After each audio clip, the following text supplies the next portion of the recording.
I'm Annie. And I'm Leah. And this is Lactation Business Coaching with Annie and Leah, where we talk about the smart way to create a compassionate and professional private practice. Let's dive in. Well, hello, Annie. Hey, Leah. How's it going? It's going great. I'm really excited about our topic today because it has something to do with how I run my business. So it's all about having an office. Is it right for you? Is it not? What are the considerations? And I'm excited to get to chat with you about that today. I can't wait to talk about this. Having an office is like a fantasy dream of mine, but there are so many considerations to think about when getting an office or working in an office. So we're going to go into all of them today. But first, Leah, what is our motivation?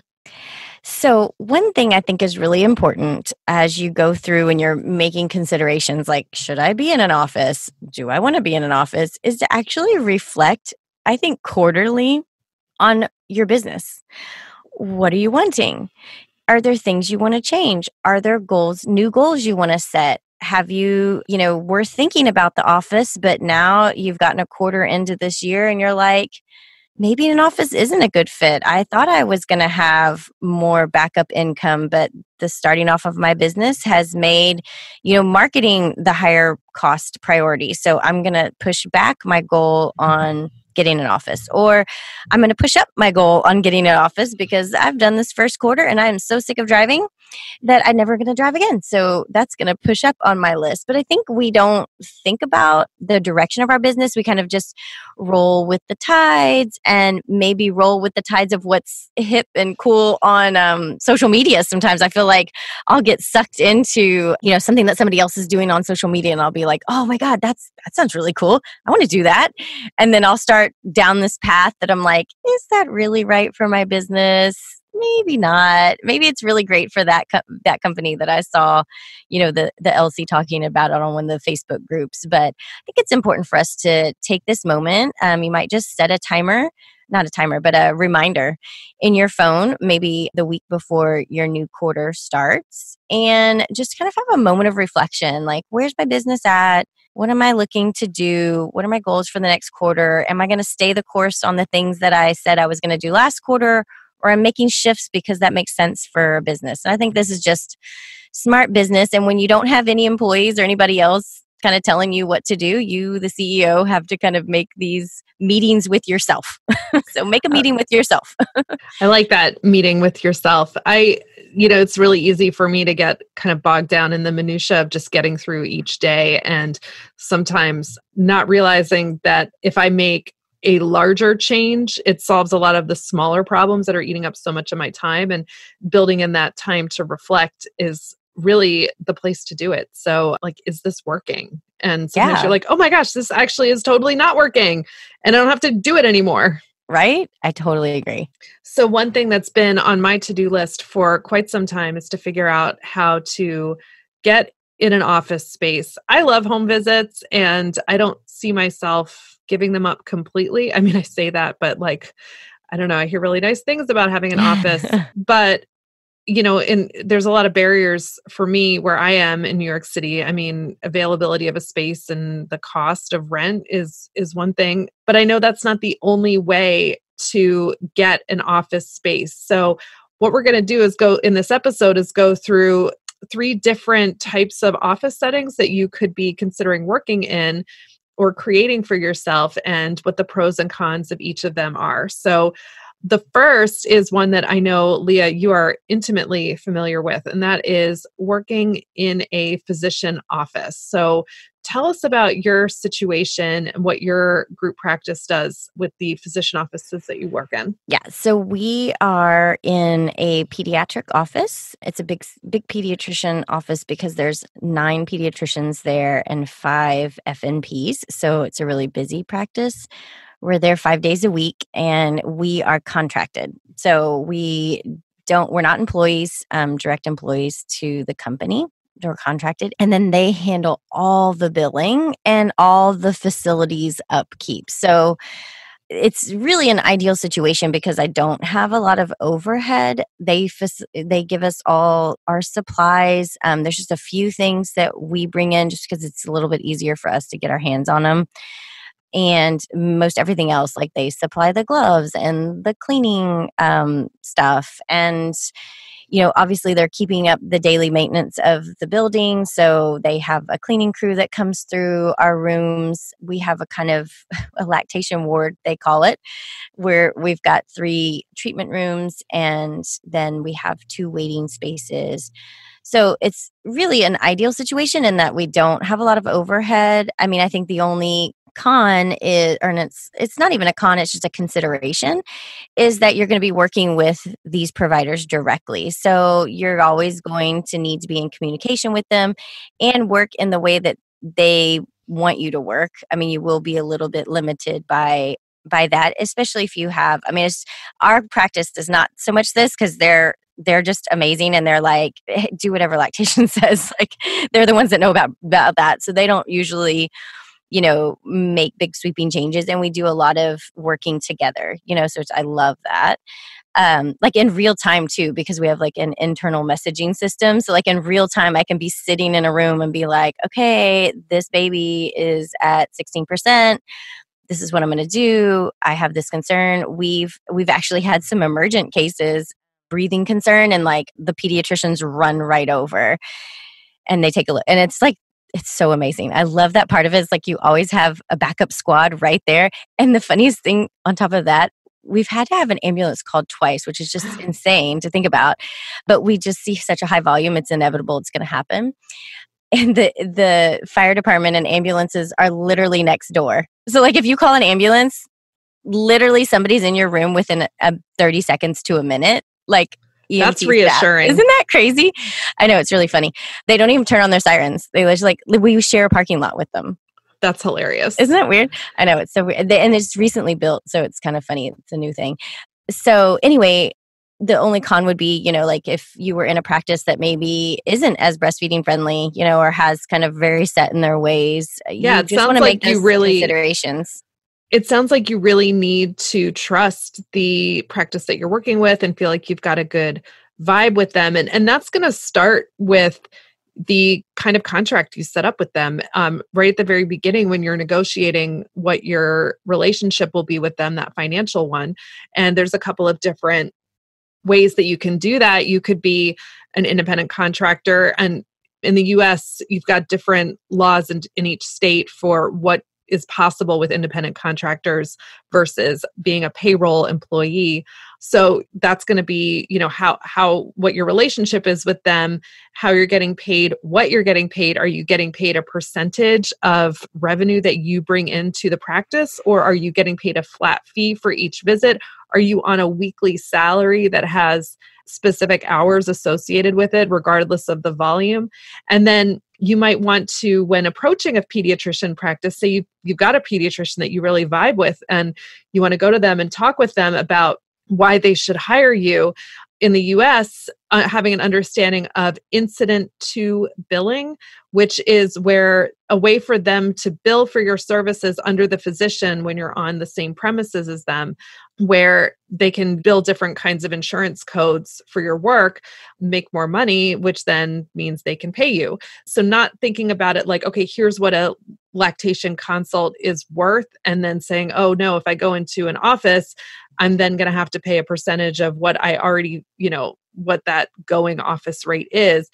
You need to take a bigger picture look and say, come to them and say, this is a chance for your practice to increase awareness of services, to diversify your offerings to your patients, add value to what they're already getting, compete with the other pediatric practices in the area, and say, well, we've got lactation over here at this pediatrics office, and to help them see it as a business decision, not just wouldn't it be great, or it's going to be so good for the babies to have lactation. Of course it is. But it's also got to be something that they can see being profitable for them from a business perspective. So someone who is not really seeing the potential of having lactation in their office is also someone, from a business standpoint, is also somebody who's probably not going to take you seriously clinically as well. Definitely. And I think the other thing to think about when you're approaching different practices is one, just really get to know how they practice. That's really important. But also when you're presenting, kind of pitching to them what you can provide. I think one of the things that my peds are always so appreciative of is their time, that we take away all those 1,000 feeding questions, all the concerns they have about is their baby getting enough? Are they doing this right? Are they doing that right? When do they start bottles? When do they start this? Da, da, da, da, da, da, da. They pass all that off to us, which frees up them to really get their job done. So they will talk about how beneficial it has been, like reducing the actual visit times for newborn visits. So that's another consideration when you're thinking about proposing to a pediatric office. So that's not the only kind of relationship you can have with a physician or another kind of healthcare provider. You can also set up a shared office space setting. So where you don't have a formal business relationship with the pediatrician or the OB or the midwife, chiropractor, but where you're just maybe renting space inside their office, but you're operating independently, but there might be a mutually beneficial referral situation going on. Or maybe it's a business like a yoga studio or a WHO code compliant retail space, or a wellness professional where, they've got maybe they're a massage therapist whose hours are afternoons and evenings, and they want to have someone occupy the space in the morning. Those are great potential because in that setting, you've got the freedom to work the way you want to work. You're still on your own. You're not having to adopt anyone else's systems or policies or procedures. The con would be you're sharing in the overhead. So you're going to be paying rent. You might be paying a portion of utilities. You might be contributing to the cleaning staff services, and that's going to eat into your total revenue. But that could be a really great kind of way in. I know there are a lot of you out there that are working this way, that are doing 1 day a week at a massage therapist office, or in a chiropractic office, or at a pediatric clinic. And I think that could be a great way to get try out whether being in an office is right for you. Yeah, I really like this concept. It's actually something that we're looking into, because I can't really get a whole office space, for the private practice side of my business. But I would love to have a space that if a family really wanted an office visit, they could have something a little bit closer into the main part of Houston. So I think this is a great model. And it really is, like you said, a nice kind of stepping stone. You might then take it to like, oh, well, now I want to have my whole own space. Or if you're in an office, that you could then take it to the next level of having some kind of agreement with billing and that kind of thing.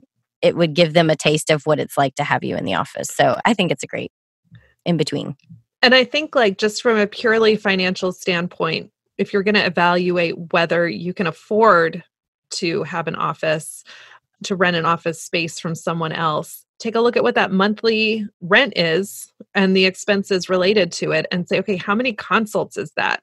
How many consults do I have to have a month just to break even? And to really think about whether your practice can sustain that. And also to think about how you might want to use that office space. Say you are only in there 1 day a week. For example, some people will do, I'll see see someone, initial visit is in the home, and then all the follow-ups are in the office. So once I'll come to your house the first time, but after that, you need to come to my office. Or you might say, once your baby is 8 weeks old or 12 weeks old, you have to come to the office. I won't come to your home anymore. So there's a lot of ways that you can put limits on how you use your office, and then to start to maximize what is possible, how to sell people on those office visits. I think that's kind of the biggest thing, because if you've been primarily home visit, that's how you're known. And they're like, no, I want you to come to my house, and you don't have as big of a push for the need for an office, but you want to make that push there, So I think that's a great way to kind of get your office filled on the days that you are there, so you can make your overhead. And then the last thing is to, be bold and go out there and get your whole own office space that's all you. think this is like probably a lot of our dream, that to have a nice big office space where we could decorate it just the way we wanted, make it so like warm and friendly, and have all of our touches that we know new parents would want to have, and then to be able to maybe have class space and additional space to pull in other people as well. But with that, all those dreams coming true becomes a really big overhead. So I think that's probably what scares a lot of us in taking on a complete office space on our own, is that the overhead's pretty big. Yeah, unless you have, space in your home for a home office. And if you're looking into something like that, you do need to make sure you are allowed to do that. Look into your zoning laws. If you need to make accommodations for the American Disabilities Act, you need to take all those things really seriously. You can't just say, come in my back door. You need to make sure you're doing it legally correctly. But, if you have that space and you're able to set that up, gosh, living the dream. Home office, yes. My father ran his business out of the basement of our home for years. And it would be funny because we would be up there like in the house, and like downstairs would be like his, people that work for him, his receptionist and his assistant and his business colleagues. And we could like hear them and we're like, do they hear us? And then they would be gone. It would be quiet. And that was like, he loved it. He loved just, being able to go down there whenever he wanted to. The downside to that is like, if your office is in your home, that can sometimes make it even harder to set those boundaries on work, life, and all of that. But at the same time, he would have me and my brother, when we would come home for break from college, stuffing envelopes for him and like filing and things like that. So like, that wasn't so bad for him either. We were very inexpensive to work for.